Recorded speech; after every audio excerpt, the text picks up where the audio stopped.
حسبنا الله ونعم الوكيل نعم المولى ونعم النصير بسم الله الرحمن الرحيم الحمد لله الذي لا يبلغ مدحته القائلون ولا يحصي نعماه العادون ولا يؤدي حقه المجتهدون وترى الخلائق بقوته ونشر الرياح برحمته وارتدى بالصخور ميدان أرضه والصلاة والسلام على سيدنا مولانا حبيب قلوبنا وطبيب نفوسنا بالقاسم المصطفى محمد اللهم صل على محمد وعلى محمد. أما بعد فقد قال الله تبارك وتعالى في كتابه المبين وهو أنزل الصالحين وقوله الحق بسم الله الرحمن الرحيم إن الدين عند الله الإسلام صلى الله عليه وسلم. اللهم صل على محمد وعلى محمد. بارگاہ رب العزت میں ہمارا وجود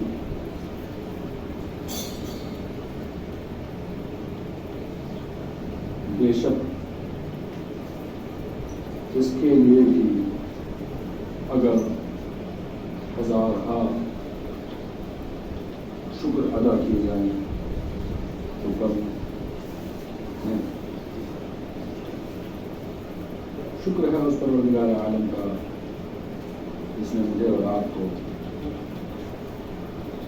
اللہ کے ماننے والوں میں پیدا کیا. شکر ہے اس کا ماننے والوں میں مسلمانوں میں پیدا کیا. مسلمانوں میں خصوصاً مومنوں میں جن کے پاس امیر کائنات جیسا امیر ہے ان لوگوں کو پیدا کیا. ورنہ اگر کہیں وہ ہمیں کسی اور مقام پر پیدا کر دیتا تو بے شک ناحق سے حق کی طرف پہنچ پانا ایک بہت بڑا امر ہوتا ہے. آپ جانتے ہیں ابھی جتنے لوگ مختلف اقوام سے لوٹ کر دین اسلام کی طرف آتے ہیں آ تو جاتے ہیں لیکن پہلا مرحلہ آنا ہی بہت بڑی بات ہے. دوسرا مرحلہ آنے کے بعد میں پھر انسان کو جتنی مشکلات اور پریشانیوں کا سامنا کرنا پڑتا ہے. پروردگار کا لاکھ لاکھ احسان ہے کہ اس نے ہمیں اور آپ کو مسلمان پیدا کر کے ان تمام مشکلات سے بچایا ہے. اس کا لاکھ لاکھ احسان ہے کہ اس نے ہمیں شیعوں کے بھی بلکہ عام مسلمانوں کے یا شیعوں کے ان گروپس میں نہیں رکھا کہ جو صرف نام کے شیعہ ہیں،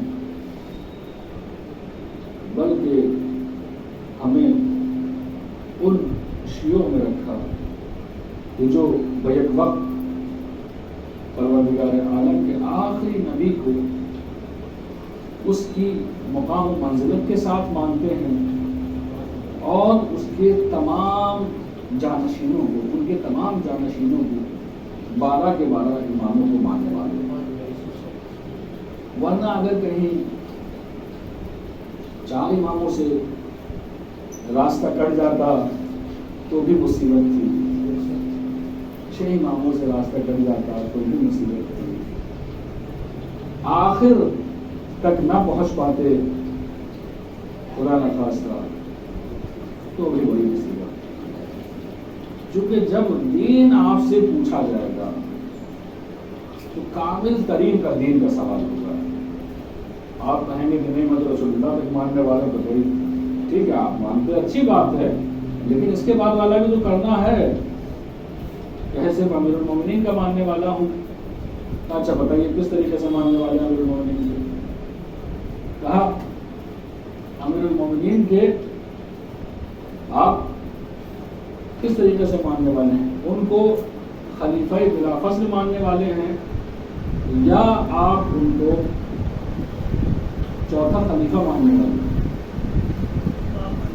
اب اگر یہاں سے بھی آگے نکل گئے تو پھر پوچھا جائے گا بھائی ٹھیک ہے، چوتھے امام کے بعد آپ نے کیا کیا، چھٹے امام کے بعد آپ نے کیا کیا؟ آپ آگے بڑھتے گئے، لیکن کیا آپ نے ان تمام ائمہ کو مانا؟ ان تمام ائمہ کو کیا آپ نے مانا؟ اور اس کے بعد بھی تمام ائمہ کو ماننے کے بعد پھر ایک مسئلہ جس پہ بعض اپنے کی اس زمانے میں کرتے وہ بار امام زمان علیہ السلام غیبت کا مسئلہ تھا۔ غیبت لوگوں نے نہیں دیکھی تھی، جبکہ دوسرے ائمہ نے، رسول امام نے اپنے دور سے ہی نائبین کا سلسلہ شروع کر دیا تھا، تاکہ جب آخری امام کا وقت آئے اس وقت میں ان کے نائب خاص جو کہ 4 تھے، جن میں سے حسین بن روح کا نام ہم لوگ اکثر یاد کرتے ہیں، ان کا دور آئے یا اس کے بعد کا آج کا دور آئے تو لوگ بھٹکے نہیں، ان کے سامنے پہلی مثال ہو کہ نہیں بھائی پروردگار کے جو خاص بندے ہیں، جو امام ہیں، ان کے بھی نائبین ہوا کرتے ہیں۔ ضروری نہیں ہے کہ آپ جو ہے ڈائریکٹ امام کو اپنی نگاہوں کے سامنے دیکھیں، کیونکہ ہر آدمی کے لیے یہ کر پانا اس زمانے میں مشکل تھا کہ جب امام دوسرے ائمہ موجود تھے۔ کیونکہ مثلا اگر کوئی شخص افریقہ کا رہنے والا ہے لیکن شیعہ ہے تو بے حد مشکل تھا کہ وہ وہاں سے اٹھ کے آئے اور امیر المومنین کی رکاب کے ساتھ میں ہو جائے۔ بے شک بے حد مشکل تھا، ہر شخص وہ ایسے کرنی جو کہ خاص صحابی تھے، عمر کو دیکھا، رسول اللہ کے زمانے کو درک کیا، ان کے بارے میں اللہ کے نبی ارشاد فرماتے ہیں کہ مجھے اس کی طرف سے خوشبو آتی ہے، لیکن رسول اللہ کی زیارت نہیں کر پاتے۔ زیارت شکل دیکھنا اہم نہیں ہے، بس ان کے جو عوامر ہیں، جو احکام ہیں، ان کے اوپر عمل کرنا سب سے زیادہ اہم ہے۔ خیر، احسان پروردگار عالم کا شکر ہے، ہزارہ شکر ہے کہ اس نے مجھے اور آپ کو مسلمانوں میں رکھا، شیعوں میں رکھا، اور اس سب کے بعد آج کا ہم کہیں کہ اس کا لاکھ لاکھ احسان کہ اس نے ہمیں نماز گزاروں میں لگا دی۔ ورنہ بہت سے لوگ، پھر کہوں گا، ہمیشہ کہتا ہوں، بہت سے لوگ ہیں نماز میں آنا چاہتے ہیں لیکن حاضر نہیں ہو سکتے، نماز میں پہنچنا چاہتے ہیں۔ میں ابھی چند روز پہلے ذکر کر رہا تھا کہ ابھی تھوڑے دن پہلے بھی ذکر ہو رہا تھا، ایک صاحب تھے جو یہاں شیعہ جامع مسجد تلاش کر رہے تھے، بعد میں اس سے ملاقات ہوئی، لیکن ان بیچاروں کی ڈیوٹی ٹائم ایسا ہے کہ آج تک وہ یہاں حاضر نہیں ہو سکتے۔ اللہ کا لاکھ لاکھ احسان، اس نے مجھے ایسا نہیں پھنسایا، آپ کو ایسا نہیں پھنسایا۔ اگر میں یا آپ اگر اس کنڈیشن میں ہوتے تو آپ سمجھ سکتے ہیں کہ آدمی مجبور ہے، نہیں آ سکا، آج تک نہیں حاضر۔ خیر، اس ہفتے کی سب سے اہم جو مناسبت ہے وہ 40 میں امام حسین علیہ السلام سے۔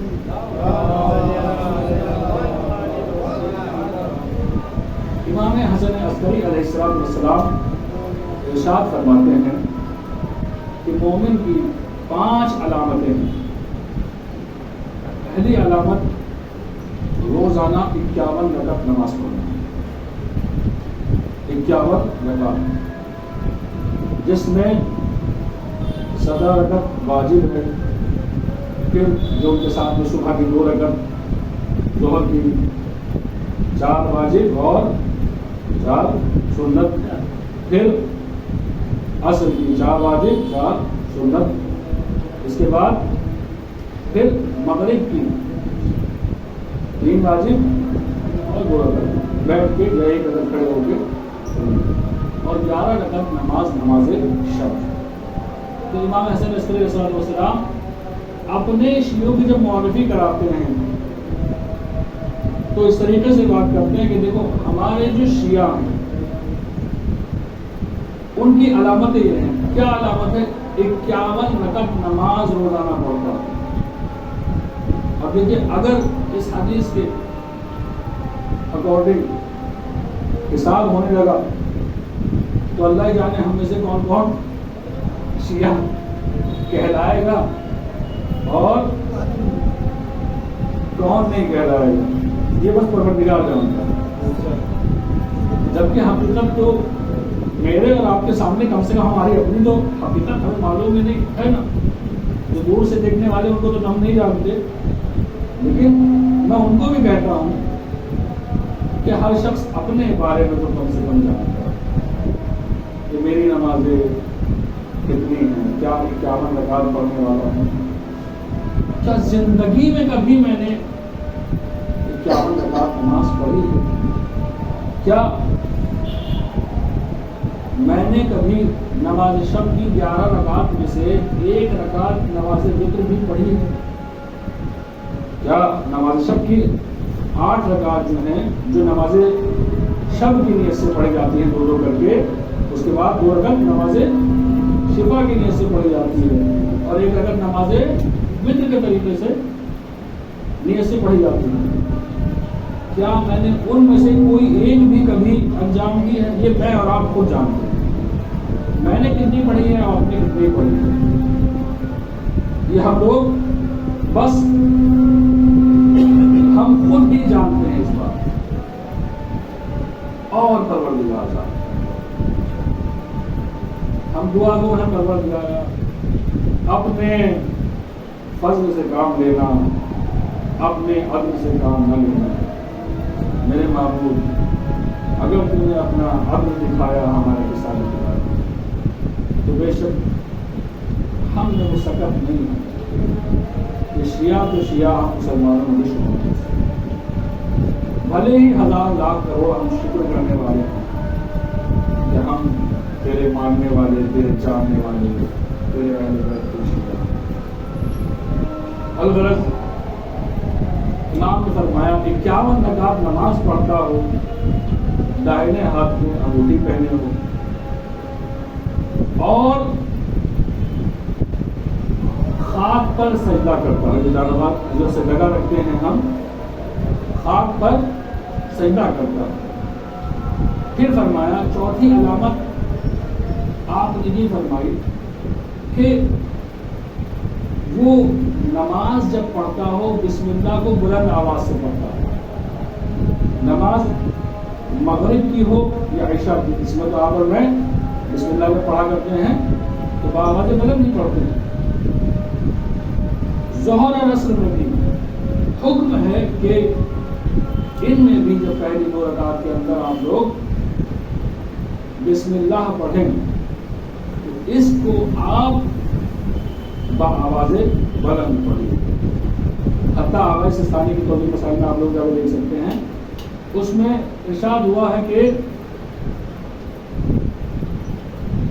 تیسری اور چوتھی رکعت میں بھی اگر بندے خدا بسم اللہ پڑھا، الحمدللہ پڑھا، سورہ حمد پڑھا، تو وہاں پر بھی جا کر وہ بسم اللہ کو بآواز بلند پڑھ سکتا ہے۔ تیسری اور چوتھی رکعت ظہر اور عصر کی، اس میں اگر سورہ حمد پڑھ رہا ہے تو بسم اللہ کو اس میں بھی بآواز بلند پڑھ سکتا ہے۔ اور 5ویں علامت جو امام نے فرمائی، 4 علامت بیان کی 51 رکعت نماز خاک کے اوپر سجدہ کرنا، یعنی فی الحال ہم کہیں گے سجدہ جو مٹی کی ہم یوز کر رہے ہیں، اور انگوٹھی پہننا داہنے ہاتھ میں، اور آخری جو علامت امام نے بتائی وہ ہے زیارت اربعین پر۔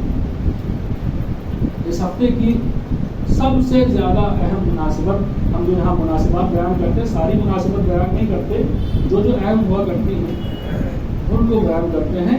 سب سے زیادہ اہم مناسبت جو ہے وہ روز اربعین، یہ وہی روز ہے کہ جس میں بعض روایت کے اعتبار سے شام جو اسیروں کا قافلہ گیا تھا لوٹ کے اسی روز کربلا پہنچا ہے، اور یہ وہی روز ہے کہ امام حسین علیہ السلام کا پہلا ظاہر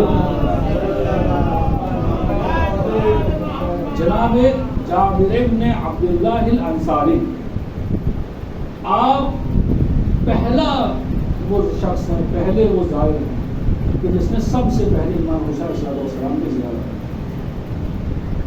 دیکھیے اب اس زمانے میں الحمدللہ جیسا کہ خبریں ہیں کہ اس وقت میں تقریباً 10 کروڑ نزدیک لوگ عراق امام کی زیارت کے لیے پہنچے، اور ہم اپنے حال میں افسوس کرتے ہیں کہ پروردگارہ نہ جانے ہم سے کیا خطا ہوئی، جو سب چلے گئے ہم رہ گئے۔ میرے معمول مجھ سے دعا کرتے ہیں اگلے سال ہمیں بھی توفیق عنایت کرنا کہ ہم بھی زائرین میں امام مظلوم میں اپنا شمار کروا سکیں۔ زیارت اربعین، روز اربعین پڑھنا بھی ایک نشانی ہے شیعوں کی۔ تو عرض کیا کہ اربعین کا روز ہی وہ دن ہے کہ جس میں پہلا زائر کربلا کے میدان میں پہنچا۔ اب عرض کیا میں نے کہ ابھی تقریباً 10 کروڑ لوگ عراق زیارت کے لیے پہنچ چکے ہیں۔ آج کے زمانے میں آسان بھی ہے، ماشاءاللہ سب کے پاس پیسہ ہے اور کوئی روک ٹوک نہیں، جو جانا چاہے پیسے کا ارینجمنٹ کرے، صحت ساتھ دے، وہ جا سکتا ہے۔ لیکن کیا آپ سمجھ سکتے ہیں اس وقت میں کہ جب ابھی جو کربلا 40 روز پہلے واقع ہوئی، 39 روز پہلے ہی یزید کا قافلہ یہاں سے اسیروں کو لے کر گیا ہے۔ ڈرتے ڈرتے بنی اسد آئے تھے کہ کسی طریقے سے امام کی وصیت کے اوپر عمل کر لیں، ان کو دفن کر دیں۔ اس سب کے باوجود ابھی ایسا دور نہیں ہے، چونکہ ممکن ہے اگر بادشاہ کو معلوم ہو گیا کہ جس نے ابھی خاندان اہل بیت کو اسیر کر رکھا ہے، جس نے ابھی خاندان اہل بیت کو اسیر کر رکھا ہے، اگر اسے معلوم ہو گیا پہلا آدمی یہ تھا کہ جس کا نام جابر بن عبداللہ ہے، تو وہ کچھ بھی کر سکتا ہے، وہ کچھ بھی کر سکتا ہے۔ لیکن جناب جابر کا اہل بیت سے عشق، محبت اور اپنی جان تک کو قربان کر دینے کا جذبہ، اس نے آپ کو وہ مقام دیا کہ بھلے ہی ہر سال کروڑوں لوگ آ جائیں، بھلے ہی سال بھر میں کروڑوں لوگ زیارتیں کرتے رہیں، بھلے ہی دن برات لوگ آ کر امام مظلوم کے روزے کا طواف کرتے رہیں، بھلے ہی ہزاروں فرشتے ان کے اوپر کربلا میں پہنچ کر روتے رہیں، لیکن اس سب کے باوجود جناب جابر نے ایسا کام کر دیا کہ تاریخ کبھی انہیں بھلا نہیں سکتی۔ تاریخ دیکھیں، آج تک آپ نے جو سنا ہوگا جناب جابر کے بارے میں، ہاں سن لیا آپ نے کہ بھائی پہلے زائر ہیں، لیکن پہلے زائر کی اہمیت کو سمجھے میرے بھائی۔ پہل کوئی کام کرنا اتنا آسان نہیں ہوتا، اور وہ بھی نیک کام کرنا، اور ظلم کے موقع پر، ظلم کے ماحول میں، جبکہ اسیران کربلا ابھی واپس نہیں آئے، ان کو تو نہیں پتا تھا نا، ان کو تو نہیں پتا تھا، کیونکہ جب وہ آئے انہوں نے میدان کربلا کے بیچ میں کھڑے ہو گئے اور امام حسین صلی اللہ علیہ وسلم کو سلام کیا، تو جواب سلام آیا، انہوں نے اپنے آپ کو جا کے امام کی پگڑی میں گرا دیا۔ اب جو بشیر پہنچا اور قافلے امام حسین امام سجاد علیہ السلام یہاں آ رہا ہے، تب جا کے ان کو بھی معلوم ہوا کہ ہاں وہ قافلہ بھی وہاں سے رہا ہو کر آ رہا ہے، ورنہ جس وقت انہوں نے اپنے گھر سے حرکت کی، جس وقت انہوں نے پہنچنا چاہا، بے شک بے حد بڑی قربانی تھی، یا اپنی جان دینا پڑے گی یا زیادہ حسین، اور اس کے زمانے میں بعد بھی ایسے زمانے امام کی قبر پہ آئے ہوئے روایات ہیں کہ قبر کے اوپر حل تک چلا گیا، لیکن جس کو اللہ رکھے اسے کون سکتے۔ آپ نے رسول اسلام کی وہ حدیث سنی ہوگی کہ حضرت محمد مصطفیٰ صلی اللہ علیہ وسلم ارشاد فرماتے ہیں اِنَّ لِقَتْلِ الْحُسَيْنِ حَرَارَةٌ فِي قُلُوبِ الْمُؤْمِنِينَ لَا تَبْرُدُ أَبَدًا، بے شک امام حسین کی قتل مومنین کے دلوں میں ایک ایسی حرارت، ایک ایسی آگ کو لگا دے گا جو کبھی ٹھنڈی ہونے والی نہیں۔ اسی لیے ہم دیکھتے ہیں کہ ہمارے پاس مومنین سبھی جگہ پہ ہوتے ہیں کہ صرف اور صرف جب مقابل خطیب مجلس پڑھنے والا مصائب کے نزدیک ہو کر صرف ایک مرتبہ کربلا کہتا ہے اور سننے والے کی آنکھوں پانی آ جاتا ہے، اللہ کے رسول کی حدیث ہے۔ ایک مرتبہ ایک جگہ موجود کا ایک صاحب بولے کہ ہمیں نہیں سمجھ میں آتا کیسے اتنی جلدی رو لیتے ہیں، کیسے اتنی جلدی وہ ان کی آنکھوں میں آنسو آ جاتے ہیں، ہماری تو آنکھوں میں نہیں آتے، ہماری تو آنکھوں میں اتنی جلدی آنسو نہیں آتے، کیسے بھلا وہ رو لیتے ہیں جیسے، مطلب شاید ان کا سوچ یہ تھی کہ شاید ریاکاری ہے، دکھاوا، نہیں ایسا نہیں۔ میں نے عرض کیا کہ جناب علی آپ تو صرف زبانی طور پر یا حسین کہتے ہیں یا کربلا کہتے ہیں، وہ بندہ وہاں سے اٹھ کر کربلا کے میدان میں پہنچا، اسے کہیں علی اکبر دکھتے ہیں تو کہیں علی اصغر کی شہادت معلوم ہے۔ یہ ہے کیوں؟ کیونکہ اللہ کے نبی گواہی دے کے گیا، گواہی دے کے گیا، بے شک قتل حسین ایسی آگ مومن جلا دے گا، ابھی ٹھنڈی ہو گیا۔ عرض یہ کہ ہفتے کی مناسبت جیسا کہ عرض کیا کہ روزہ اربعین روز بے حد ہی حزن و ملال کا روز ہے۔ فلسفہ چہلم فلسفہ روزے اربعین میں امام حسین علیہ السلام منانے کا فلسفہ، ان کی یاد کو تازہ کرنا، اور ایک روایت ہمیں ملتی ہے کہ تمام ائمہ شہید ہوئے، تمام انبیاء بھی شہید ہوئے رسول اسلام، اور سب کی وفاتیں ہوئی، لیکن کسی کا بھی سویم یا 40واں نہیں منایا جاتا۔ اب یہ دور چلا ہے کہ بالکل عید کے دن آگے انہیں ساری باتیں، وہ بھی اس والی عید پہ جس دن وہ جس کو انہیں نہ منانا ہو، جس کو انہیں نہ منانا ہو، اس میں آگے 10واں اور 40واں دوسرے ائمہ کا سویم وہ سب منانے لگتے ہیں، نئے اپنے پاس سے لے کے آتے ہیں۔ دیکھیے دین وہ نہیں ہے جو ہم بنائیں، دین وہ ہے جو پروردگار عالم نے جبریل کے ذریعے سے اللہ کے آخری نبی کے اوپر پہنچا دیا اور جس کی آگے بڑھایا ائمہ علیہ السلام۔ وہ دین وہ جو ان تک پہنچ گیا، وہ جو ان سے ہمیں ملا، وہ دین میں اور آپ اس میں اپنی سمجھ لگائیں، یہ کسی بھی طریقے سے مناسب کام نہیں۔ تو عرض یہ کہ صرف اور صرف امام حسین علیہ السلام ہیں کہ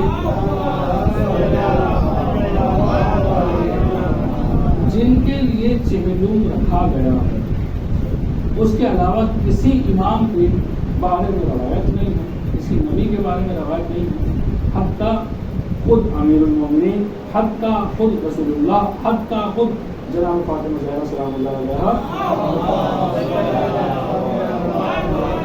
ان کا بھی سویم یا 40واں نہیں ہے۔ امام حسین علیہ السلام کی چونکہ شہادت کی اتنی غم انگیز حالات میں، جانتے ہیں نا 6 مہینے سے کوئی گھر نہ گیا ہو، اپنے 6 مہینے سے کوئی اپنے گھر نہ جائے، اس پہ کیا گزرتی ہے؟ 6 مہینے تک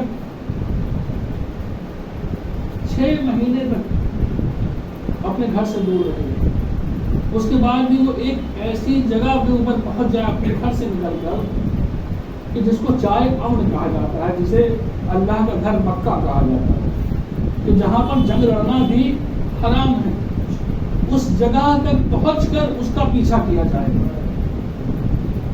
اس جگہ تک پہنچ کر بھی اس کا پیچھا کیا جائے، اور اس جگہ کی حرمت کو باقی رکھنے کے بعد یہ کہیں کہ اس جگہ کی حرمت کو باقی رکھنے کے لیے، خانہ خدا کی حرمت کو باقی رکھنے کے لیے پھر وہاں سے نکل جاتا ہے۔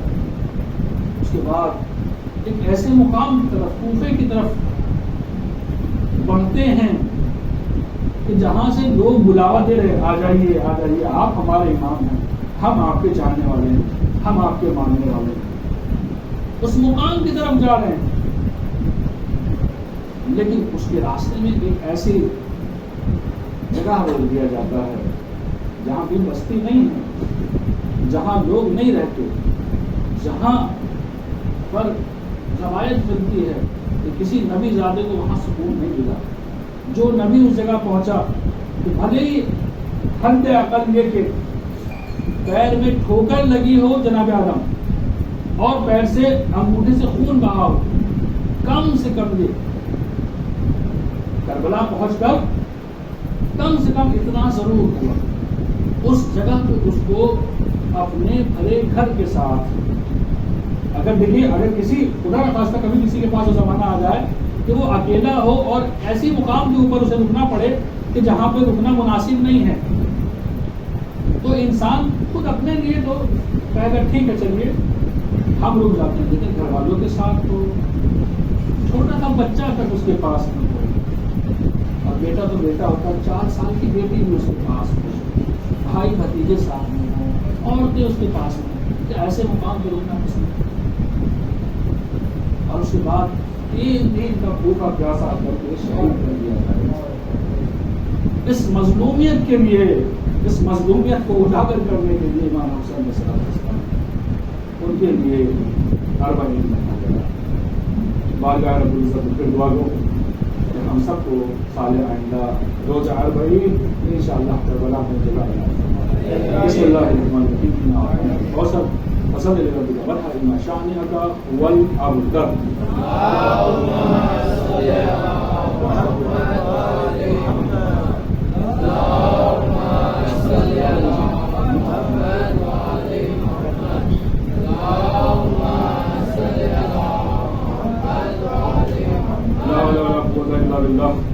العلی العظیم۔ بسم اللہ الرحمن الرحیم۔ الحمد للہ والصلاة علی اہلہا۔ پروردگارہ درود و سلام بھیج حضرت محمد مصطفیٰ صلی اللہ علیہ وآلہ وسلم پر۔ میرے معبود درود و سلام بھیج حضرت فاطمہ الزہرا سلام اللہ علیہا پر۔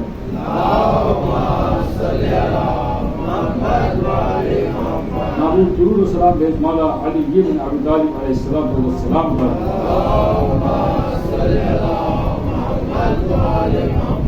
امام حسن مجتبی علیہ السلام پر۔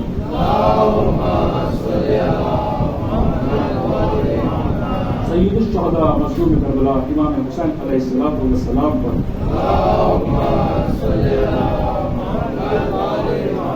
سید الصابرین زین العابدین امام علی بن حسین علیہ السلام پر۔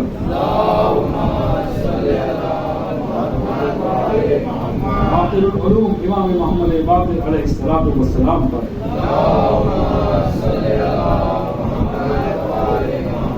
امام جعفر صادق علیہ السلام پر۔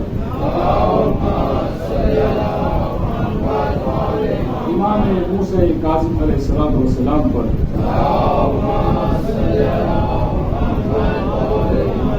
امام علی رضا علیہ السلام پر۔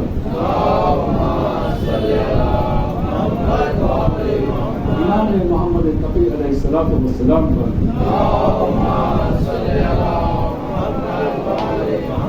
امام علی نقی علیہ السلام پر۔ امام حسن عسکری علیہ السلام پر۔